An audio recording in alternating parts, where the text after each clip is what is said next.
What up? It's your boy Wall Street, and I'm back. Got another season review for you today for the 24-25 season. So thank you very much for tuning in. Appreciate you very much. And the team we're talking about today is the Orlando Magic, who have taken the crown as the best team in Florida since the Miami Heat just played like absolute garbage in the playoffs. At least the Magic won a game against the Celtics. They lost in 5 games in the first round to the Celtics. Game 5 did not end very well. The Celtics were just too much for the Magic to handle. But I do think the Magic are going to come back next season much better. And I think if they were healthy this season, it would have been a different story. I just think the amount of injuries that they dealt with across the board just really threw off their season, and they never could really get into a rhythm with one another. Paolo Banchero only played 46 games. Franz Wagner played 60. Jalen Suggs only played 35. Mo Wagner only played 30. Anthony Black stepped up though. In his second year, 78 games played. Had a big jump in points, averaged 9.4 points per game. Cole Anthony stepped up as well. Wendell Carter was solid, 68 games played on the season. But it was just, there was just a lot of injuries, right? And I think they signed Kentavious Caldwell-Pope in the offseason. He was obviously going to be a big addition to their team, and I think he was. I just think you didn't really feel the impact because of how many other players were dealing with injuries. So hopefully next season they're going to have a much healthier time, throughout the regular season, and we'll be able to see them be a higher seed in the playoffs. I do think if they were healthy, they easily could have been, a top 5 seed, without a doubt. So what is this team doing moving forward, right? Let's talk about that because that's important, right? So as far as contracts go, Jonathan Isaac is under contract until the 28-29 season. He'll be a free agent in the summer of 2029. Kentavious Caldwell-Pope has a player option in the summer of 2027. In the summer of 2026. He can opt in for that player option for the 26-27 season. You got Cole Anthony, who has a team option in the 26-27 season, so he will likely be a free agent at the summer of 2027. You got Paolo Banchero still on his rookie deal. That's an amazing bargain for sure. He is under contract for next season. That is the last year of his rookie deal. Former number 1 overall pick, doing his thing down in Disney for sure. You got Wendell Carter Jr. under contract for several more seasons. Jalen Suggs is, starting his big extension next season, making $35 million next season. But that's a front load contract. So by the time he gets down to the end of it, it's going to be at $26 million a year as opposed to $35. So teams will do that sometimes to give them more flexibility towards the end of a player's contract, just so they can restructure a little bit better. Maybe entice the player to stay by being able to afford more players or better players, to surround them with, going into their free agency. So that's that. And then you got Franz Wagner also starting a big contract next season.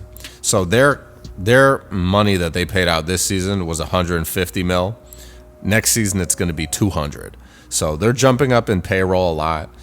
So there's a lot of expectations here. You're paying a lot of guys good money. These are good players. Franz Wagner is, probably going to be an all-star at some point. Paolo Banchero already been an all-star. Wendell Carter Jr. still a very good player. He's probably not going to be an all-star, but he's a very good starting caliber center in this league. Tough dude to play against, physical on defense, gets a lot of rebounds. And Jalen Suggs also just a great defender. Like, I could see that dude winning Defensive Player of the Year, one season. It's not out of the cards. And so these guys are young too. Jalen Suggs, 23. Paolo, 22. Franz Wagner, 23 years old. You got Jet Howard on the roster, 21 years old. They have a lot of talent, right? And I do think this could be like a Houston Rockets type of situation where they just have an abundance of talent where they don't really know how to play all of them. I think that's kind of happening now with Anthony Black. On any other team, Anthony Black is probably starting the majority of the games, but that's not really the case right now. So it is what it is, and he's playing his role very well. But, he could be starting on a different team. So they have a lot of options in terms of trades, what they could do there. But I think the real thing that they should do is get this team back together for next season, right? A lot of these guys are under contract for next season. Maybe add in, maybe some additional shooters, maybe some additional rebounders. I think that's where they could really use some assistance. Their three-point shooting was not great this season. Their average from three-point range was below 32%. Paolo shoots it at 32%. Franz Wagner shoots it at 29.5%. So they don't really have a lot of guys that are shooting good percentage from three. The only guy shooting in the 40s is Caleb Houston. So they got to get some guys that can shoot. Wendell Carter led the team in rebounds. If Paolo had played more games, he would have led it at 7.5 a game. But Wendell is the true leader since he played more games at 7.2 rebounds per game. But no one else is averaging. Goga Batadze is averaging 6.6, but no one else is really even averaging that many, right? They're getting 41.8 rebounds a game. I think if they can get, let's call it 5 to 6 more rebounds a game, they're in a good place where they can really up their point differential. And if they're getting those extra opportunities, especially on the offensive end, that could be open threes. So they need to find shooters that can, capitalize on those plays. Because Paolo's going to demand a ton of attention. He's got to be able to have guys they can kick out to. It just hasn't been that way yet. So, and I think some of these guys had down years. I think, KCP can shoot better. I think there's a lot of things that can improve here. But for the most part, honestly, that statement's a good thing. There are a lot of things that can improve, but they're already a very good team. They're a very talented team, and they have a lot of size, right?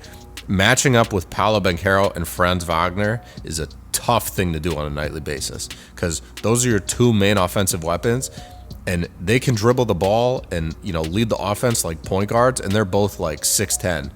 So it's a tough team to guard. It's a real tough team to guard. And mind you, on the other end, you got, very good defenders in Anthony Black and Jalen Suggs.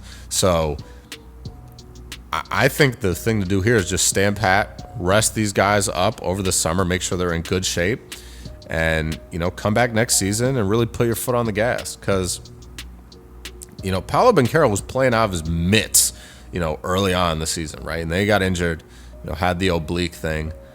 But, if you're telling me that you don't think this team is at least a top 5 playoff team in the East when they're healthy, if not better, you're hitting that Pennifer Aniston too much. I don't know what you're smoking. There is something going on with you. There's no way. This team showed us over, this season and last season that they can be a good team. They certainly can be a good team. It's just, and I think they need that continuity of playing with one another and being healthy. And as soon as they have that back down again, it's going to be scary. This team is going to be good. I think this is honestly probably the most well-rounded Magic team I've seen in my lifetime. Because when they had Dwight Howard, it was still a good team, but it wasn't necessarily as well-rounded as this, right? They had that Magic team that went to the finals, but I honestly think this team has more potential. It's just the competition that they're going up against. Can this team beat the Cavs? Can this team beat the Celtics? Right? I honestly thought they matched up pretty good with the Celtics. I think they had them in close games for the most part. They were playing a real physical series, but it just didn't work out for them. But that series could have gone a different way. It could have winded up with the Magic winning 2 games. Could have gone 7 games if it went a little bit differently. But wound up 4-1. So the Magic are going to have something to prove next season, and I hope they do. So that's really all I got, guys. I'm a big fan of this team. I hope they improve. I hope they get better over the summer. They're going to have a pick in the draft. It's going to be like the 15th or 16th pick, I believe. So they might get a good player in the draft too. They're just going to continue to stockpile talent, and it's going to be a scary team. It's going to be a scary team over the next couple of years. Paolo Banchero is getting better every single day. Franz Wagner is getting better every single day. Those guys are nothing to play with. So that's all I got, guys. If you're a Magic fan, let me know what you think about your team in the comments down below. Want to know your thoughts so I can chime in and talk to you all. I love talking hoops, as you might have been able to tell from this video. And that's all I got, guys. I'm going to check you later. Stay safe, stay blessed, stay humble, stay up. Handle business, stand on business. Peace out.